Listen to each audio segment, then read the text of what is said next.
Welcome back to the part 2 of the video of a woman who ignored her dead mother's warning and almost lost her newborn baby. Please, if you missed the part 1, do well to watch it. It's so that you will get the full story. Babatunde's shock at being discovered was evident in the way his supernatural mask slipped for just an instant. But he quickly recovered, reaching toward Adunni with hands that now appeared more like claws in the flickering lamplight. Just as he prepared to strike the weakened mother, footsteps echoed outside the hut. Folklore, Adunni's younger sister, burst through the entrance with the timing of divine intervention. Her eyes immediately took in the scene. Her sister's terrified face, the baby crying in the arms of a man whose eyes still held traces of unnatural fire, and an atmosphere so thick with evil that it made her stomach turn. Babatunde, caught between his true form and his human disguise, quickly placed the infant on the mat and hurried from the hut without a word. But the damage was done.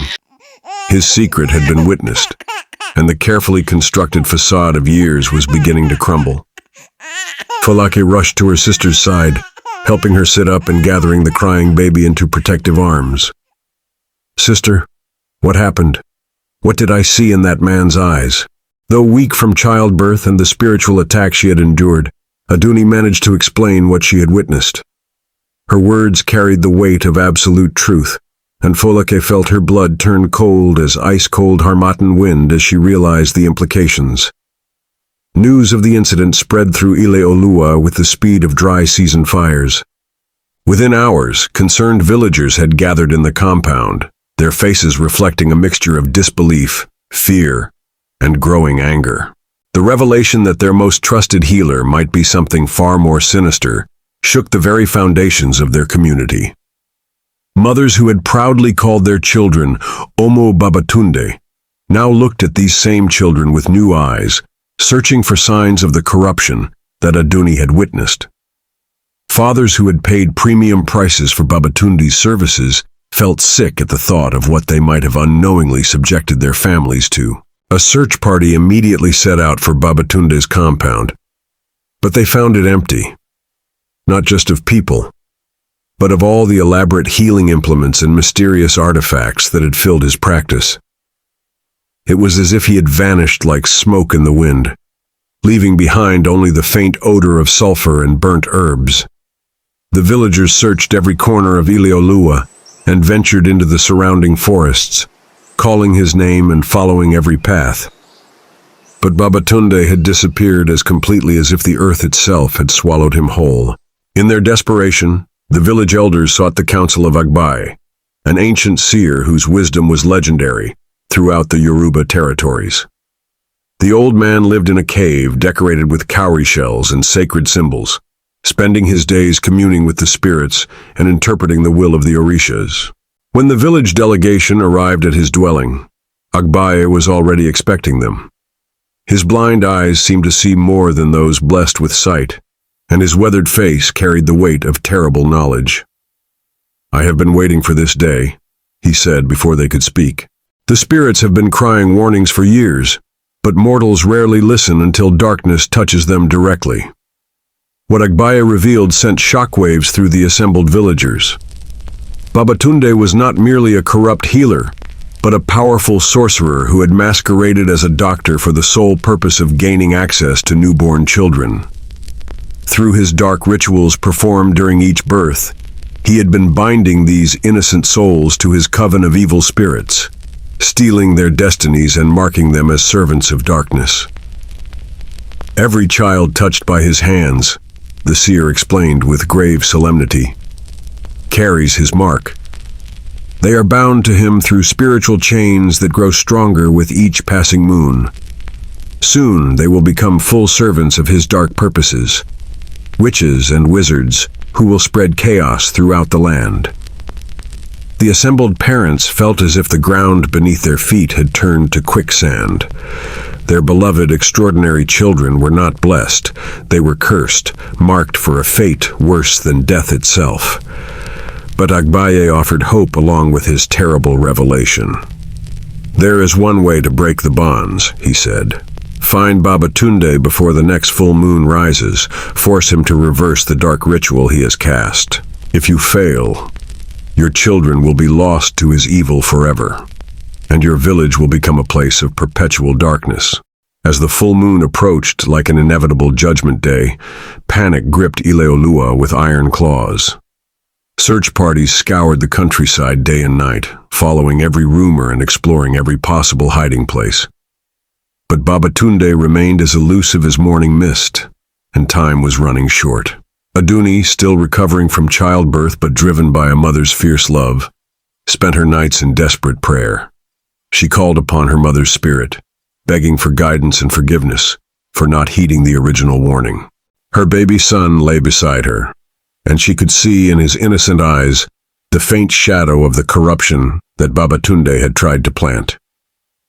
On the night before the full moon, her prayers were answered. Iyabo appeared to her daughter once more, her spiritual form shining with the light of ancestral protection. "My brave daughter," she said with pride evident in her ethereal voice, "you have proven yourself worthy of our bloodline's strength. I will show you where the evil one hides, but you must be prepared to face him with courage that comes from the deepest wells of a mother's love." The vision that followed was crystal clear. A hidden cave deep in the forbidden forest, where ancient trees grew so thick that sunlight never touched the ground. Babatunde had taken refuge there, surrounded by the tools of his dark trade and protected by spirits that served his malevolent purposes. Armed with her mother's guidance and accompanied by the bravest warriors of Ile-Oluwa, Adunni led the desperate rescue mission into the heart of the forbidden forest.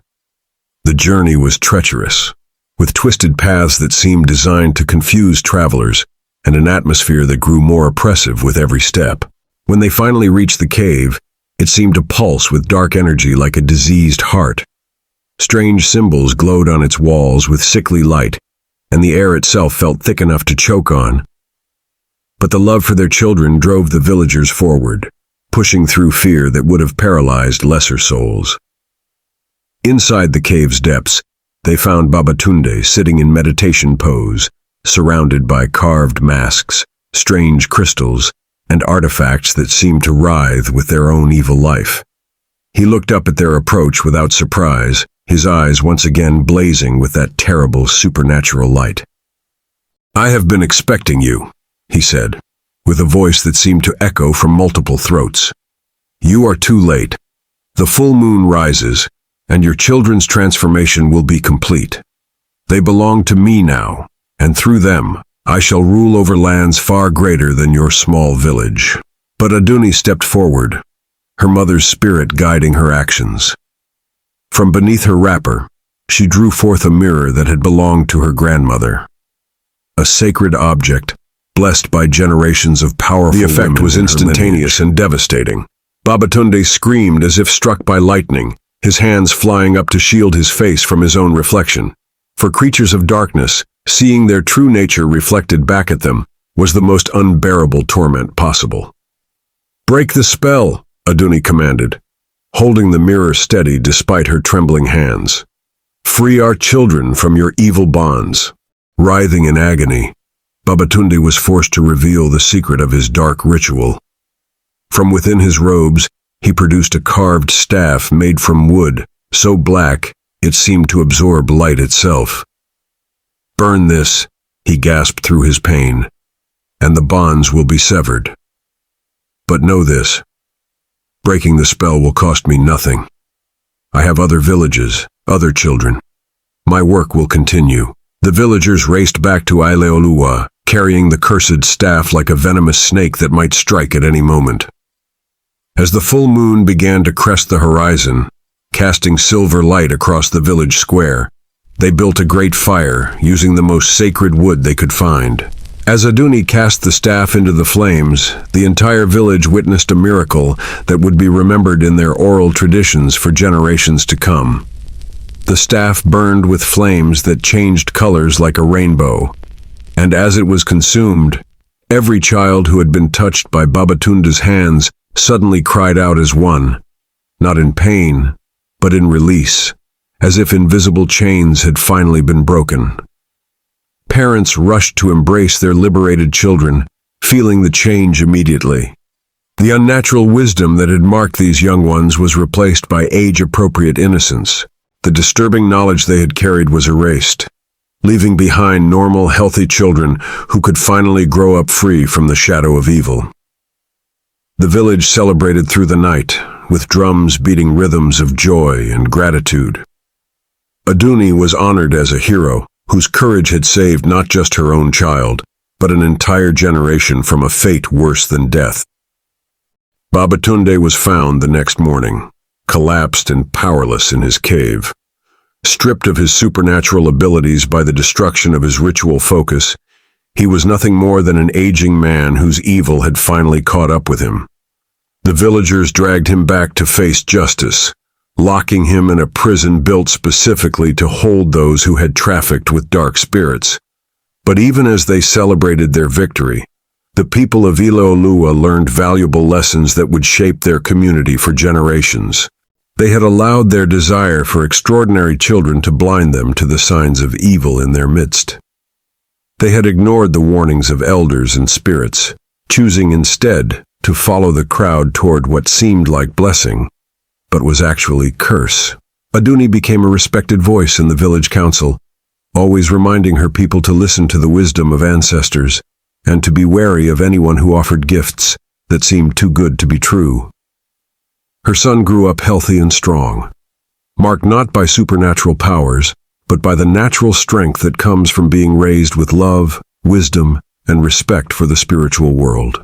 The story of the dark healer of Ile-Oluwa became a cautionary story told around fires throughout Yoruba land, reminding all who heard it that evil often wears the mask of good, but truth has a way of revealing itself to those brave enough to see and strong enough to act upon what they witness. As the elders would say when finishing a story, no evil deed can remain hidden forever under the watchful eyes of the ancestors. The sun may set on truth, but it will always rise again to illuminate the darkness.